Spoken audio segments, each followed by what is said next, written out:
It is a type of visible light. It's one we look at quite often from both space and the ground and look in the sun. Now I see some black thingies, look like a little river. You see it over there near the corner on the left? Yeah, that's the sunspots.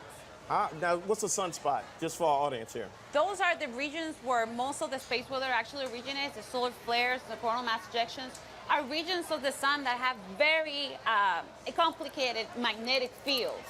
And these are where most of the magnetic energy is actually released. Right, so those are regions of super intense magnetic field, 1,000 times stronger than the Earth's magnetic field.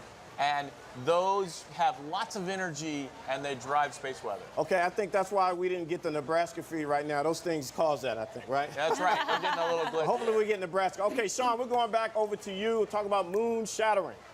That's right, Dwayne. We've got some really incredible imagery for you. This is again from the GOES-16 weather satellite just launched last year by NASA for our friends at NOAA. And what you're seeing in the western portion of this image is actually the moon's shadow being cast over parts of the path of totality. And of course, you see the cloud cover across the U.S. as well. And as I was telling you earlier, it's actually looking pretty good for most of the western parts of the U.S. that are in the path of totality. Not so good for maybe parts of the central U.S.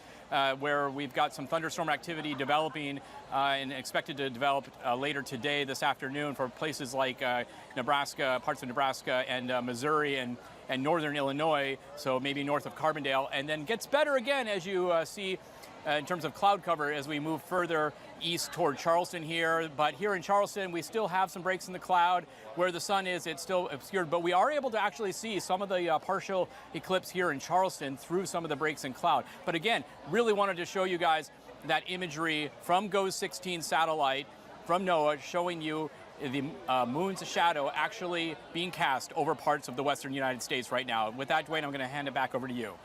Thanks, Sean. Now, as a reminder, our broadcast is tracking the total solar eclipse as it crosses the United States. It's moving along a path of totality. That's a 70-mile wide path sweeping across the entire nation. Over 12 million people live inside the path of totality, plus it's estimated that close to 7 million people have traveled to cities within the path of totality. I know that today is truly a day of celebration as people gather in cities and festivals to view today's celestial event. So let's get into the cultural impact here, guys.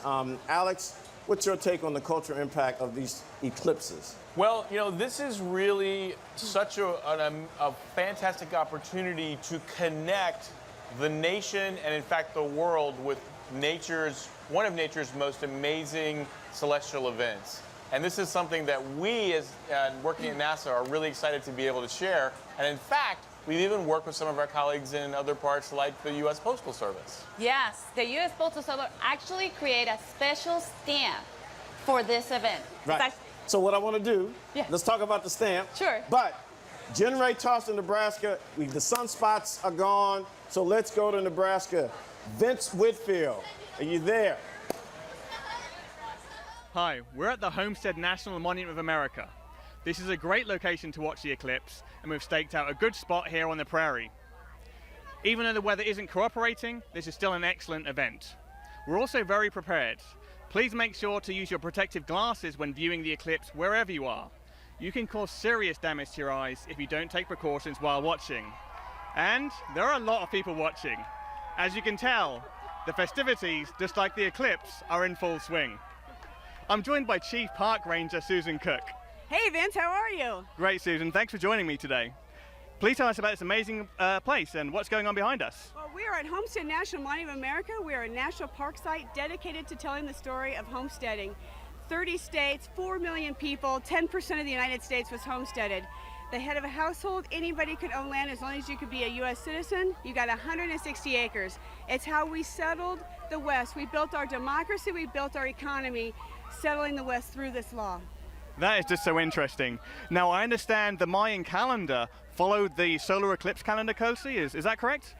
It did. The ancient Mayan used several different calendars to organize their secular and spiritual lives. Many of these calendars had strong roots in the motions of celestial objects, especially the sun and the moon. And the Hab calendar is a solar calendar of 365 days, subdivided into 18 months of 20 days, plus 1 month of 5 days, Another calendar is a Tzolk'in made of 260 days, subdivided into 13 months of 20 days. This calendar also has a resonance with eclipses, which occur about every 173 days.